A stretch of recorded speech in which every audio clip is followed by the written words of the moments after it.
The transfer of power under the 25th Amendment of the United States Constitution. It's a procedure that starts with the Vice President and the White House cabinet. Congress passed the amendment in 1967, primarily as a protection for when a president is physically incapacitated or dies. Past presidents have voluntarily given up power briefly. For instance, in 2002, President George W. Bush became the first to use the amendment's Section 3 to temporarily transfer power to Vice President Dick Cheney while the president had a colonoscopy.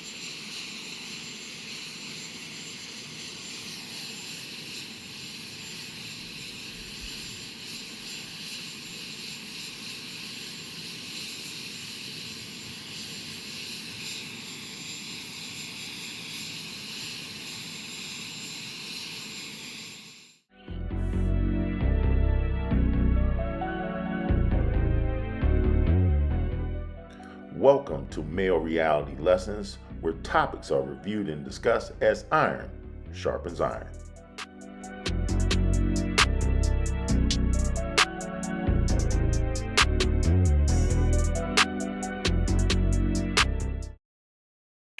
On Male Reality Lessons today, we're going to talk about the 25th Amendment. It is in place for the unforeseen event such as the president dies in office, or he becomes incapacitated, or he is deemed unfit to lead. Now, considering what has transpired so far regarding the fact that our current president appears to have some physical and cognitive abnormalities and has dropped out of the subsequent race, it begs to differ.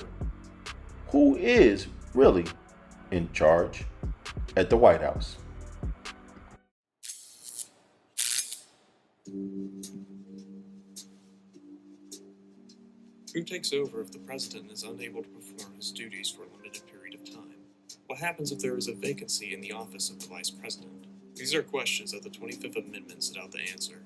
But what caused people to ask such questions? In regards to the first question, a few instances happened where the president was incapacitated, and though he was still alive, he was unable to perform his duties as commander-in-chief. This caused a dilemma, since nowhere in the Constitution at the time did it say who took over when the president was temporarily put out of commission.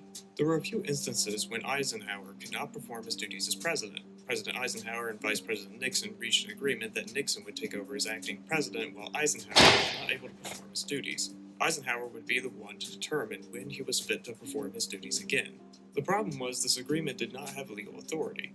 Questions as to what happens when there is a vacancy in the office of the vice president arose whenever a vice president died or resigned. The office of the vice president had been vacant for more than 10 times by the 1960s. Prior to the 25th Amendment, there was no official protocol on what to do when there was a vacancy in the office of the vice president. The 25th Amendment was passed by Congress in 1965 and ratified in 1967. The 25th Amendment is broken up into 4 sections.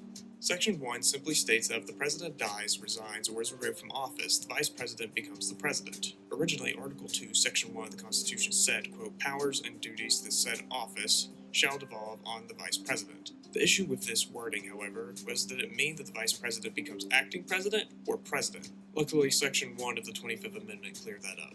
Section 2 explains the process of what to do in case of a vacancy in the office of the vice president. If there is no vice president, the president simply nominates a new vice president that Congress then approves by a simple majority in both the House and the Senate. Section 3 answers the question as to who takes over when the president is temporarily unable to perform his duties. Thanks to the 25th Amendment, when the president is unable to fulfill his responsibilities as president for a short period of time, all he needs to do is transmit to the president pro tempore of the Senate and the Speaker of the House of Representatives that he will be temporarily out of commission. While the president is out of commission, the vice president will take over as acting president until he transmits to the president pro tempore of the Senate and the Speaker of the House of Representatives that he is ready to resume his responsibilities as commander-in-chief. Section 4 states if the president is unable to perform his duties or refuses to step down, the only way to remove his powers is for the vice president and a majority of the president's cabinet to submit a written declaration to both the president pro tempore of the Senate and the Speaker of the House of Representatives. This will temporarily strip the president of his powers, and the vice president will take over until the president writes to both the president pro tempore of the Senate and the Speaker of the House of Representatives stating that no inability exists.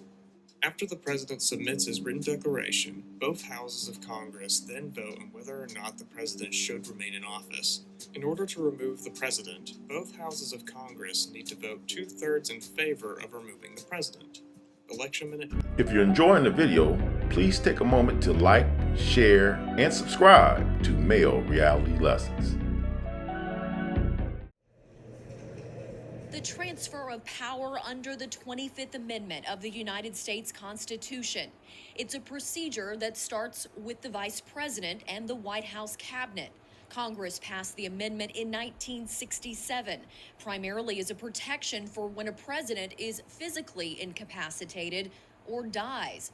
Past presidents have voluntarily given up power briefly. For instance, in 2002, President George W. Bush became the first to use the amendment's Section 3 to temporarily transfer power to Vice President Dick Cheney while the president had a colonoscopy. Flashback.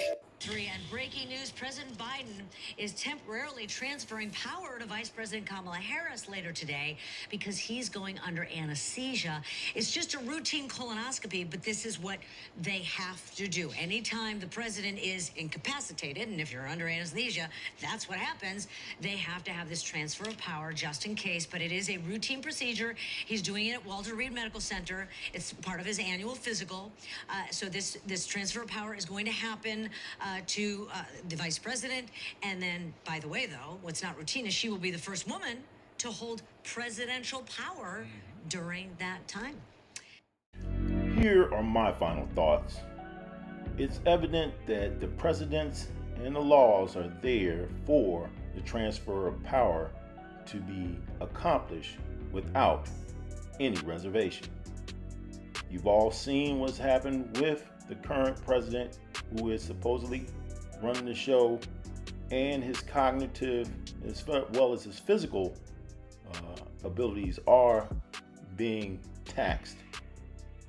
And let's not mention the fact that we just recently saw he had the First Lady running a cabinet meeting.